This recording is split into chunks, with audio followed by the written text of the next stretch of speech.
welcome back to the second part of setting up the dialogues for Pete and Ben. Last time we took a look at setting up storytime, input and the UI for the dialogue. If you haven't watched that part yet, click on the top right to see that video. Now today we're going to look at the localization and load up stories.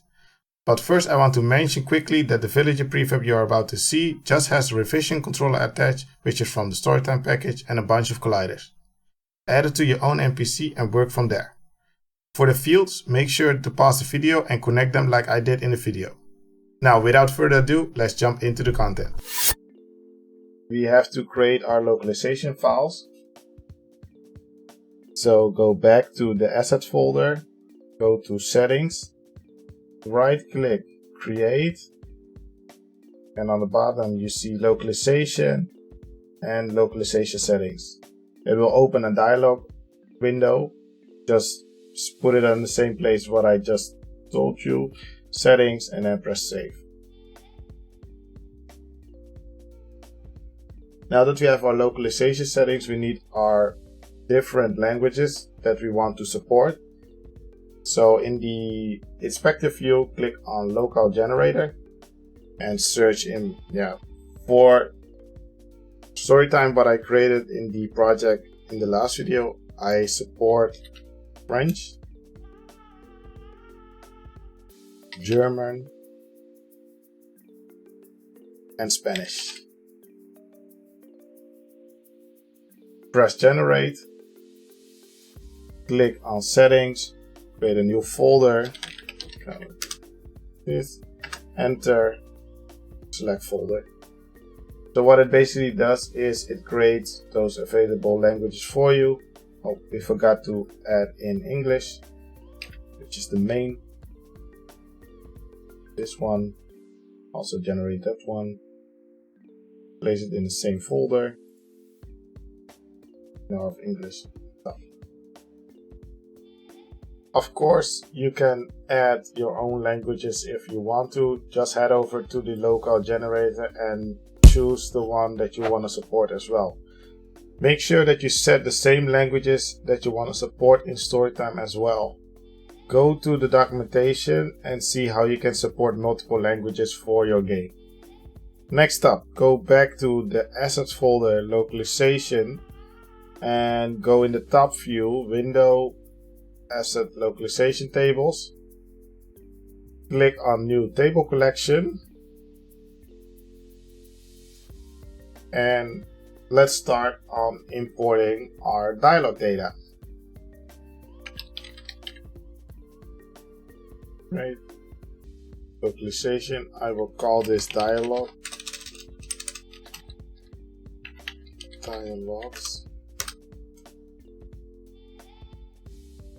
So this will become very tedious if you have to add an entry all the time.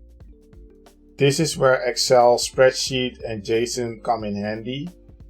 The localization package that Unity created has extensions that you can create in order to read from a file and put that into the string table.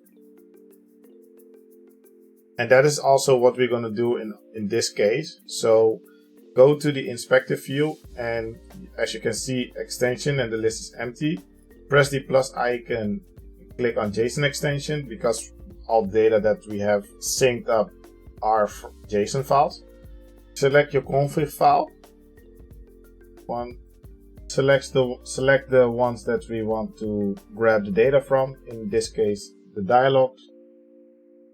Now you can map different key columns and languages together in order to fit it into the string table.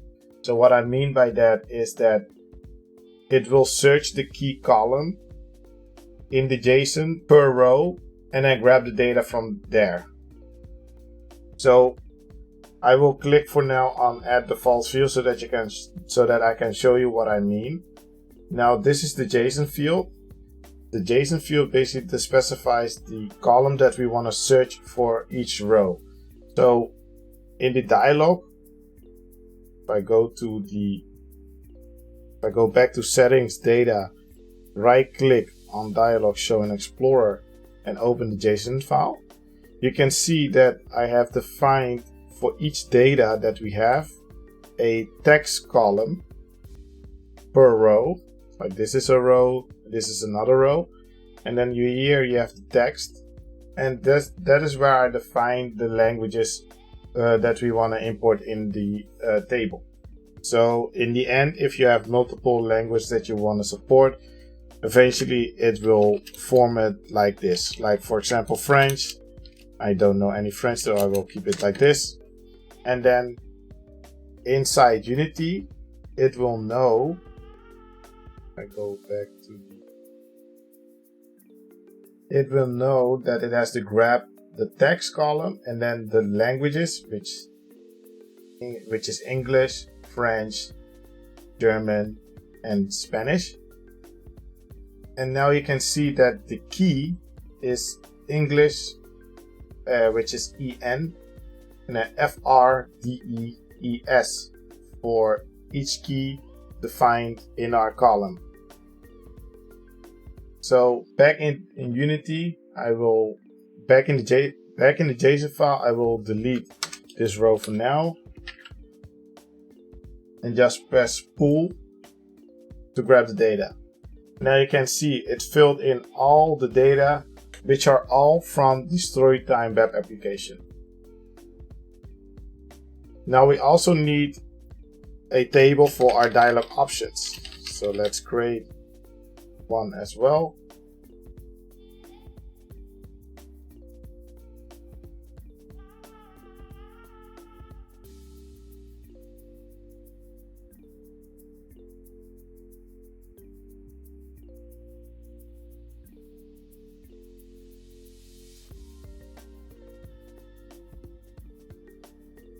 So as you can see, it has synced up all the data nicely. Now we need a few more tables in order to know the story, because we created a whole story for Ben and Pete.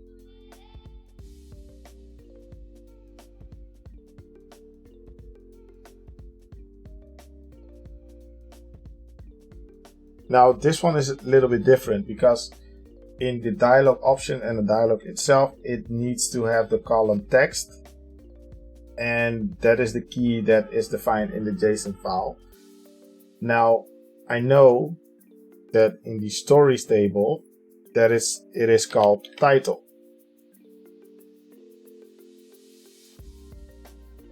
So let's pull that data. As you can see, it's all nasty. So now let's do the same thing for our title descriptions of story descriptions.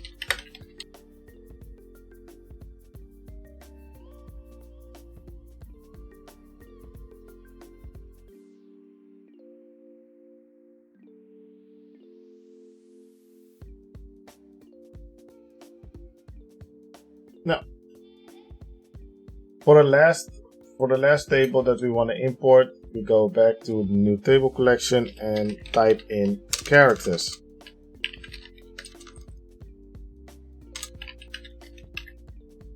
Create. Put it in a new folder. That folder. We're going to do the same as all the other tables. Select, and then select characters at default, and this one has a different column name as well, which is name, and press pull. Pete and Ben.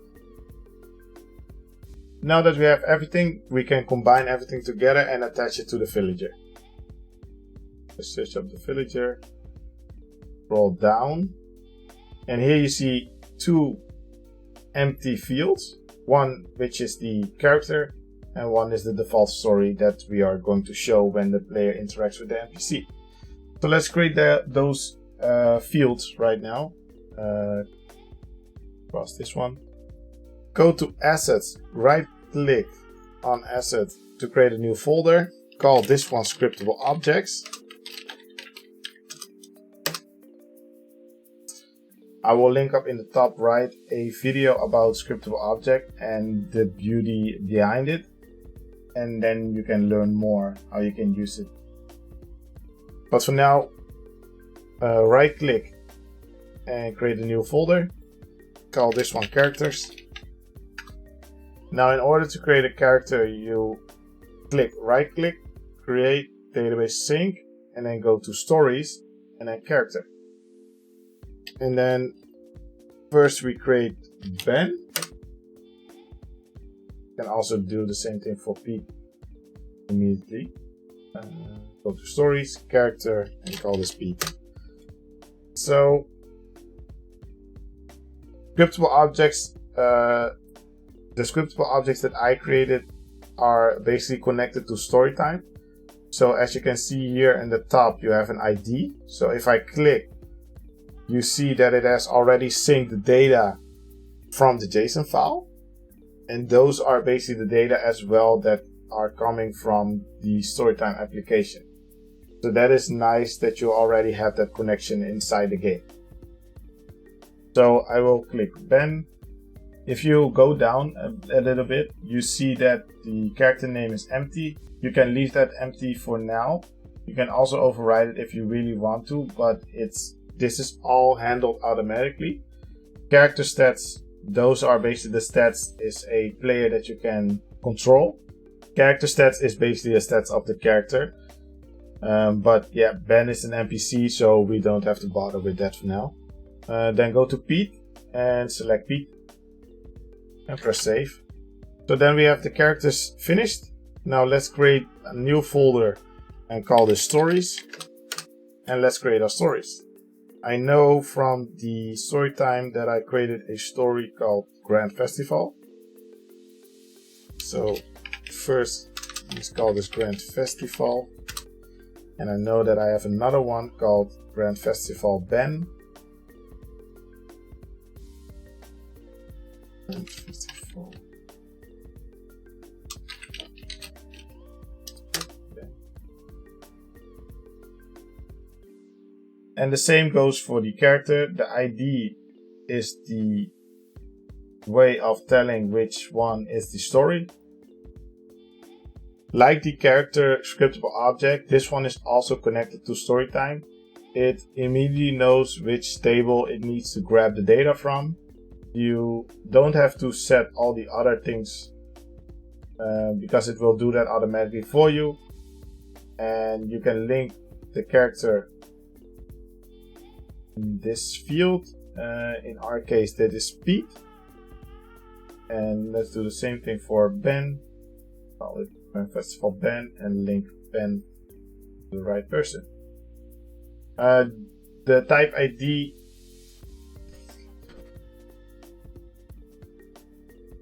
now that we have created our story, let's connect them to the NPC. So first let's create Grand Festival, and that one Pete.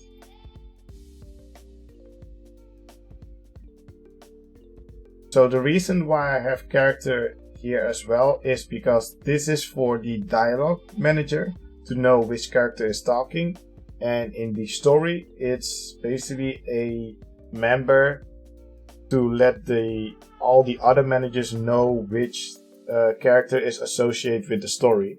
So if you have tasks, for example, it knows immediately like which character the task belongs to. So that's why you see the character fields multiple times. Now before we press play, we have to make sure that the layer is set to NPC or collider, because Jammo needs a collider to collide with.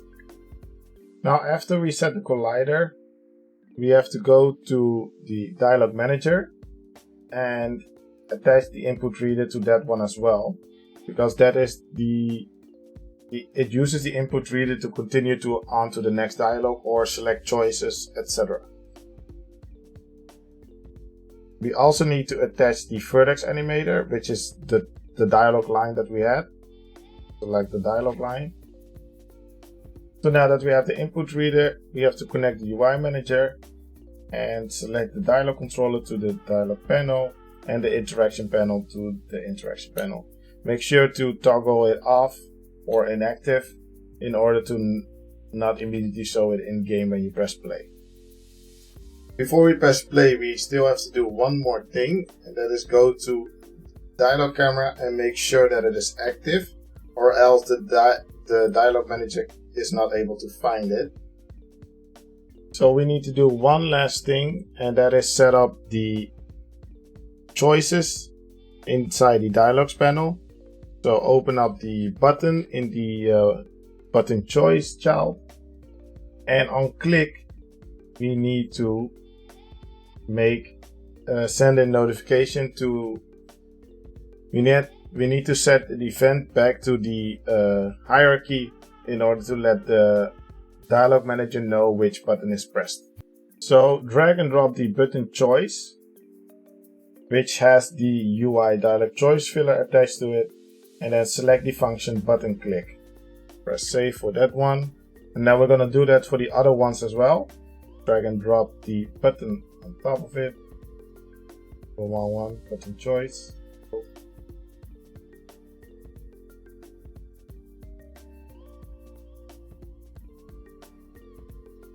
And then for the last one,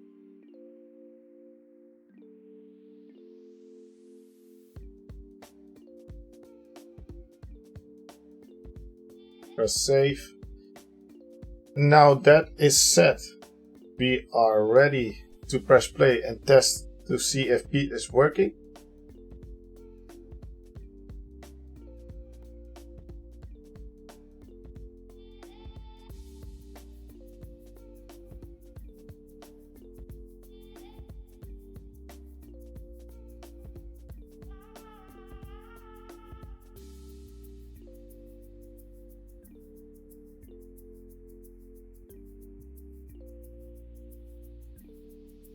Great. Pete is working. Now let's create Ben. Go back to the dialog scene and duplicate the villager. And maybe drag and drop drag the villager to the other side of the forest. Put them over here, rotate them a little bit. So that should work for now.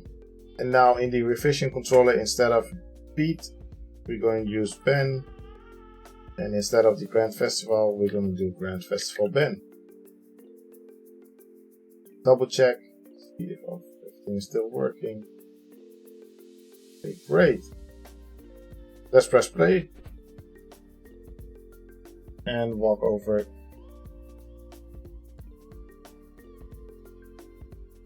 to Ben. As you can see, you already noticed me. Interact. Hi, my name is Ben.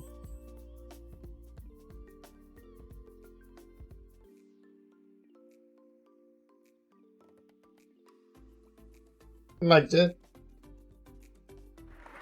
Great, it works. So now you have seen that you can create villagers and connect them to the storytime data and set up the dialog manager and show it to the player. Thank you for sticking around to the end. I really appreciate it. Let me know in the comments if a few things aren't clear, or if you have any suggestion, feedback or tips. Those are always welcome. Next time we are going to take a look at how we can interact with items and look at them inside the inventory system. I hope you guys enjoyed the video. If you do, also hit that subscribe button if you want to follow along. I would really appreciate it, and I see you all in the next one.